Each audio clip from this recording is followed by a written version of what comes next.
BOC 2024 here in Virginia Beach. I'm Cory Mosley, and I'm joined by Paul Jervay. He's the director of the North Carolina Black Publishers Association, here to talk about his involvement in today's event. Paul, thank you for joining us today. It's our pleasure, and we're glad to be involved with the event. It's a wonderful event. It's a outstanding means to get business people in the corporate world together. And although this is our first one, that is the media services first one, we look forward as publishers of the state of North Carolina to be involved in the future quite extensively. So I'm very just impressed when I looked at the backstory and the history.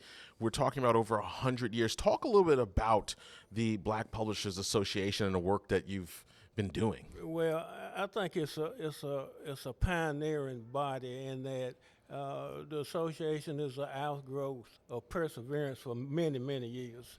And it's been a struggle of innovation and ingenuity to get to those 100 years.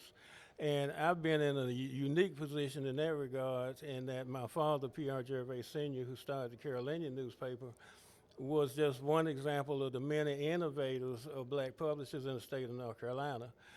This gentleman had the first web offset press in Wake County. He followed all the innovations as far as typesetting, from the point of a linotype machine all the way to the present day Macintosh. Wow. And he was not singular in doing this. There are publishers throughout the state. Currently, you have the Kilimanjaros in Greensboro, North Carolina, the Johnsons in Charlotte. You have Fran Farrow in Statesville. You can go all across the spectrum of black publishers in the state of North Carolina, and you will find innovators and astute business people that operate dynamic, not only print publications, but at this point in time on their website, even digital access to their readership. Well, that was a good point I was going to ask you about. Over 100 years, there's a lot of transition that's taken place from traditional publications going in people's, doors and homes to the digital wave. How have the black publishers and the work that you're doing kind of overseen and really led the way in a lot of different ways in the evolution of journalism? Well, you have to change to survive, is what it amounts to. And that's just the way of business in current time. And I'm proud to say that the publishers of the state realize that, and they have changed with the times. And in addition to that, we're continually looking for ways and means to further our service to our various communities across the state.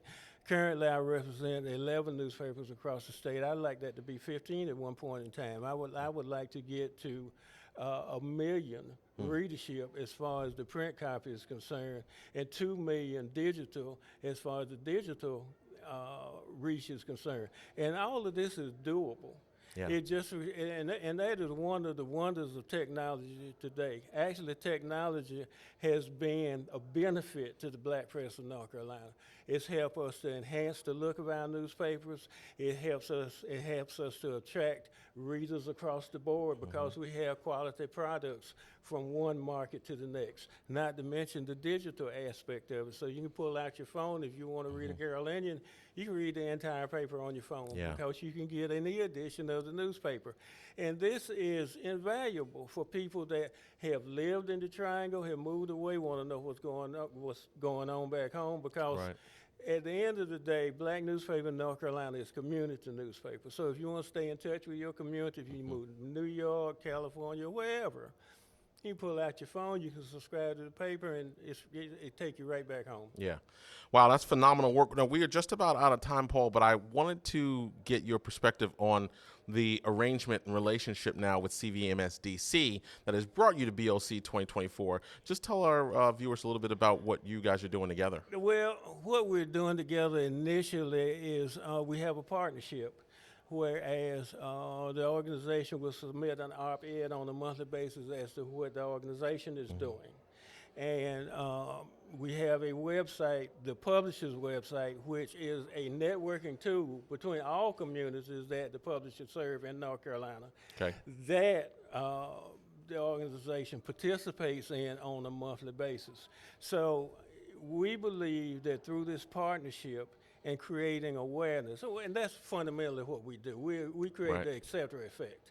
And through creating the et cetera effect, we anticipate the organization getting better and larger and more effective, as well as the newspapers becoming more effective. That's one of my roles as director of the media services of the black newspapers of North Carolina.